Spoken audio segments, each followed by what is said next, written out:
Hi there, Joni Ames here, and I just wanted to share a few things with you. And, this is really an interesting time that we're in right now in the year 2020. I can remember as a child looking forward to this time period and thinking about how it might be. And I can remember there was a cartoon on called The Jetsons, and we all thought that by 2020 we were going to be in flying cars and going from post to post with those flying cars. Well, we don't quite have that totally intact yet, although there are some flying cars like by Moeller Company and so forth and so on, and they even look like the Jetson car, by the way. But what we do have right now is a world that's in pretty much a mess. And I believe that God wants us to know that there is hope. His word says that if my people who are called by my name will humble themselves and pray and turn from their wicked ways, I will heal their land.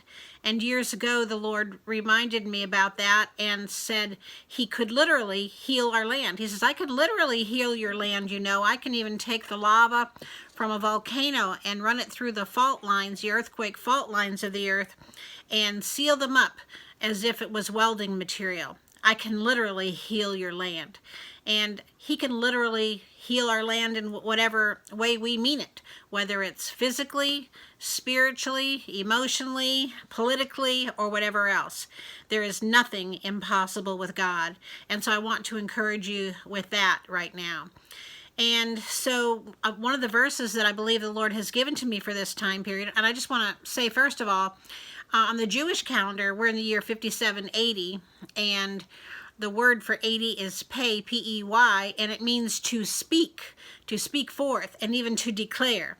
And I felt like that the Lord gave me Isaiah 42:14, and this is what he is saying in regard to him speaking forth in this time period. That he is saying, I have held my peace a long time. I have been still and restrained myself. Now I will cry like a woman in labor. I will pant and gasp at once.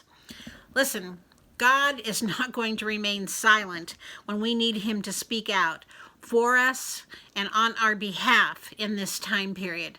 And I believe we are going to hear him in a very real way, that he is going to show himself mighty through many different venues in this time period. And he's going to prove that he's the God of the impossible becoming possible in a good way, in a God way, and in shutting down some of the enemy's devices. In the process of that, again, back to the fact that we're in 2020, he gave me Exodus 20:20. And it says this, and Moses said to the people, do not fear, for God has come to test you so that his fear may be before you, so that you might not sin. And so I believe that there are some tests going on for us in this time period. How will we react? How will we respond to some of the things going on? To people, to situations, and so forth. Are we going to just give up because things look a little bit difficult in this time period?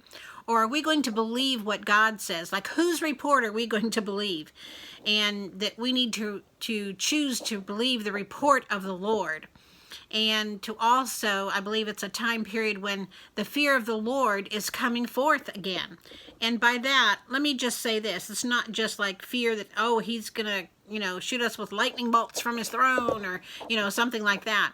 But I believe the true fear of the Lord is fearing that we will disappoint him and that we would not want to do that. And I believe that many people are beginning to feel that and see that. Sadly to say, this past week, we saw the death of Kobe Bryant and his daughter and the people that were in that helicopter crash. And I feel like that even things like that are reminding us of our mortality and the fact that we don't know, how long we have on this earth. We don't know how many years we have left.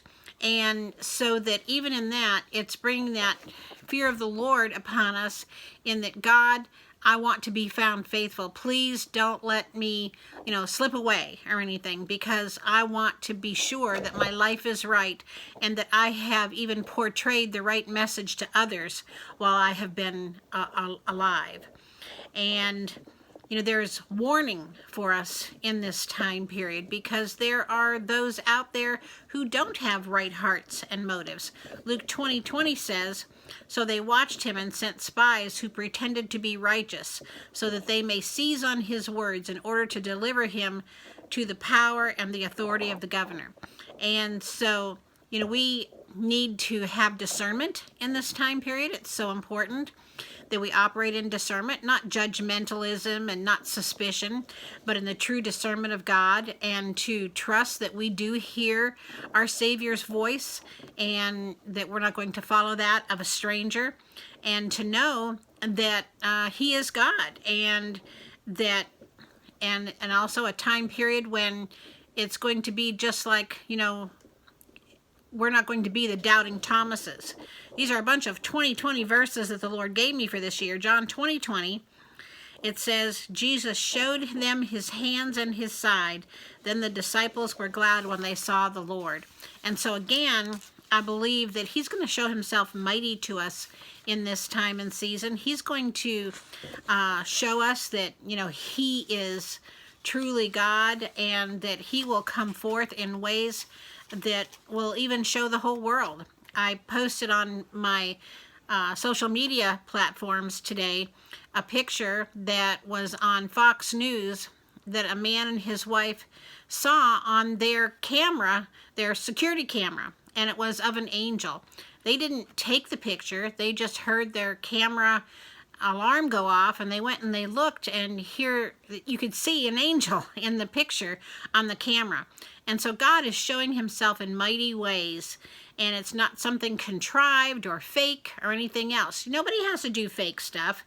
I kind of laugh and joke about how that a lot of churches are using the fake smoke and everything in this time period. I've seen the real smoke of the Lord appear in a conference at Morningstar one year, and we don't need to have the fake.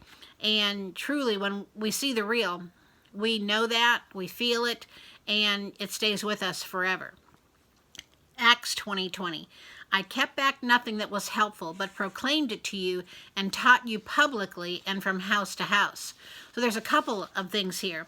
One is that God doesn't keep anything from us that's good. That he doesn't hold back.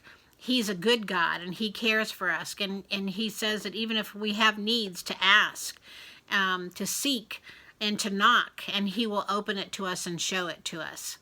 And this year of 2020, the number 20 can mean either holy, tried, and approved, or unholy and found wanting. And I feel like that there are going to be those that we're going to see again, because it is a year of 2020 vision. We're going to see clearly who is of God and who isn't, who are the sheep, who are the goats, and that type of thing. Also, the number 2 is a number of witness, and we're going to witness and to see things with our eyes in this time period that will show us the truth of what God wants us to see. And so, it's really interesting that there are so many people right now that have been going through so many difficulties as well. And so again, with the 2020, one of the things I felt like that the Lord said is, don't be discouraged, because you're going to receive double for your trouble. That in this year, it's going to be a year of redemption, and that it's going to be a divine shift. And if you've been going through difficult times and seasons, you're going to see the fruit of the good things that God has for you as well. And one of the things I remember Rick Joyner saying is that sometimes we need to pray for a cancellation of the fruit of the bad seeds that we've planted. And we all do that, through prayer and asking God to forgive us and so forth. But I also believe that we can pray for seeing the fruit of the good seeds that we've planted, and that we will. God has good plans for us, plans for good and not evil, to give us a future and a hope, as it says in Jeremiah 29:11. But we have to remember that the next 2 verses say that happens when we seek him with all of our heart. Then he'll be found by us, and that's when we will see the awesome things come forth. And so I just want to encourage you today to look up your redemption draws nigh, and that in this year of 2020, just know that it's also going to be a Joel 2:25 time period where he's going to restore what the locust and cankerworm has eaten. This is also a leap year, and so in that I believe God is restoring lost time for some of us. And so hold on, because God is on your side and he's not going to let you down. God bless.